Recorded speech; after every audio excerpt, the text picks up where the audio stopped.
Hi, I'm Dr. Jimmy Bays.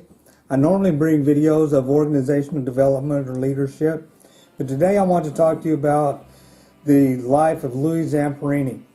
Probably by now many of you have already seen the movie directed by Angelina Jolie of the life of Louie Zamperini, based on this book written by Louie Zamperini. Now, this Christmas, my wife got me this book, and I read the book, and the family went and saw the movie, and we were all impressed with the life of Louie Zamperini and inspired. As I began to read the book, the movie ends with Louie getting liberated from the prisoner of war camp. And the book goes into a little bit more detail about what happens after the prisoner of war camp. And I came to the conclusion that the events that took place after the prisoner of war camp is what really made Louie Zamperini the man that he became. In addition, my wife also got me this book for Christmas. It is entitled Don't Give In, Don't Give Up, Don't Give In, Lessons from an Extraordinary Life by Louie Zamperini and co-authored by David Rezin. She got me both of these books for Christmas, and I love the lessons that he puts in his book based on what he learned in the events of his life. Now we'll talk about that in a little bit. I want to first talk, just go over the events of his life, what he went through. Outstanding life, tremendous circumstances that he endured. He was born actually in 1917. He was born in New York State. He and his family moved to Torrance, California, and he was raised basically in California. He, by his own admission, in both of his books and in the movie, he kind of portrayed that. He was kind of, as he describes himself, a hellraiser. He was constantly getting into trouble, running from the law. This running actually became his salvation for his earlier years. His brother got him into track and field, basically running track. Found out that he was a very good long-distance runner. He kind of alludes to the fact that his running from the law and his constant running kind of prepared him to be a very successful runner. He began running in high school, breaking records, started to college, and had his sights on the 1936 Olympics. Those Olympics were going to be held in Berlin, Germany, and if you know your history, Hitler came to power 1933. 3 years later, the Olympics was held in the stronghold of the Nazi Party, Germany. And that Olympic, the 1936 Olympics, was famous because Jesse Owens got to prove to Hitler and to the world that the Aryan race was not superior. And even at that time, Hitler and many thought that African Americans, or Africans in general, were probably insuperior. And Jesse Owens got to prove them and to the world wrong. And if you remember your history, Hitler came to power in 1933, but it wasn't until 1940 he began his blitzkrieg, the lightning war. He invaded Poland.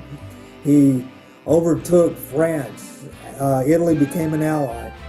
And they had their, Hitler had his sights set on world domination, or at least wanting to dominate Europe.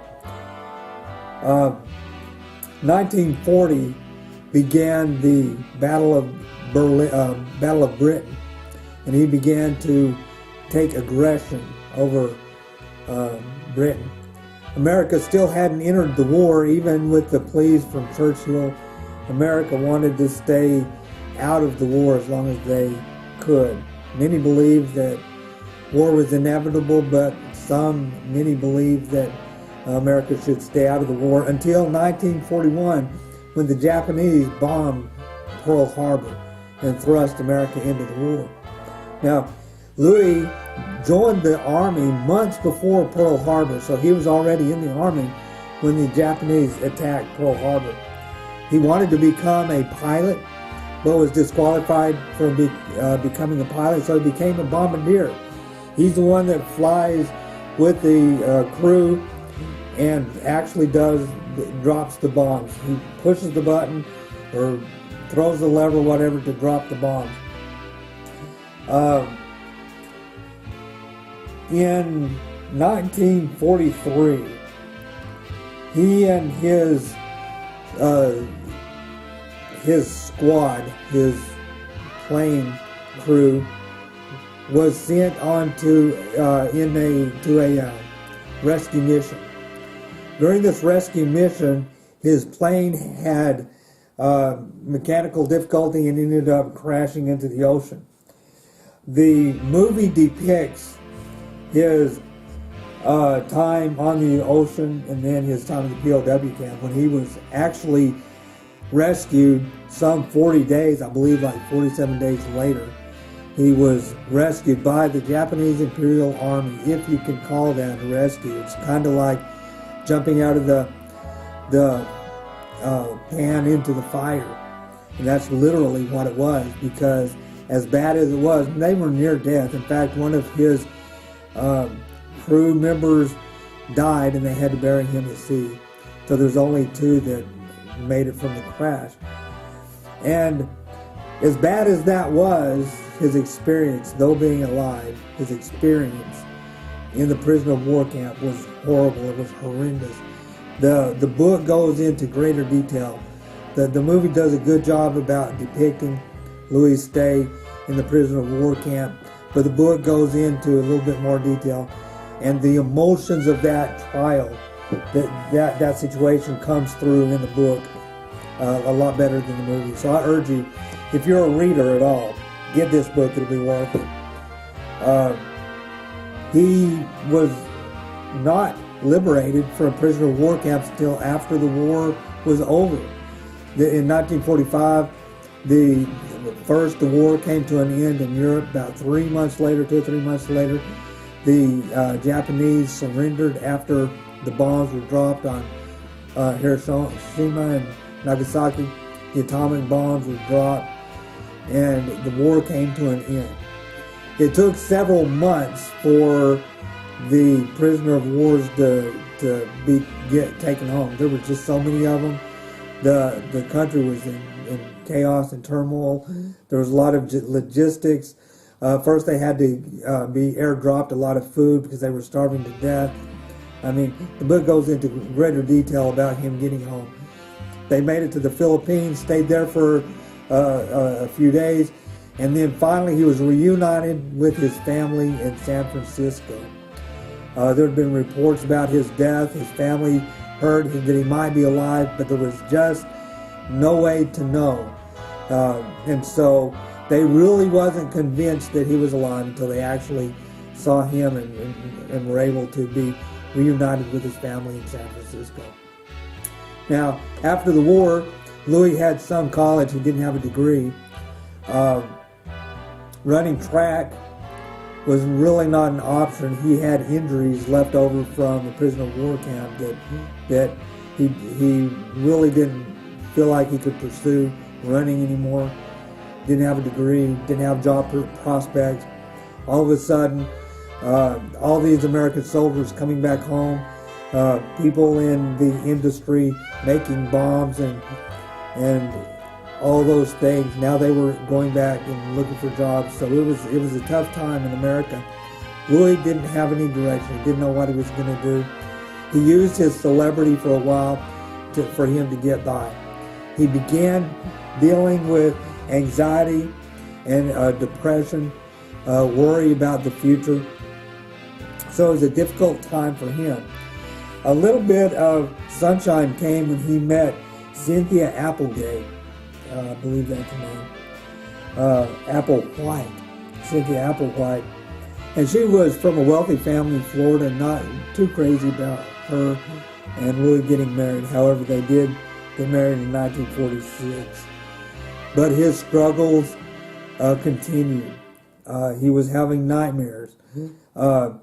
He was suffering from post-traumatic stress disorder, which wasn't even a thing back then. He was having difficulties adjusting to life.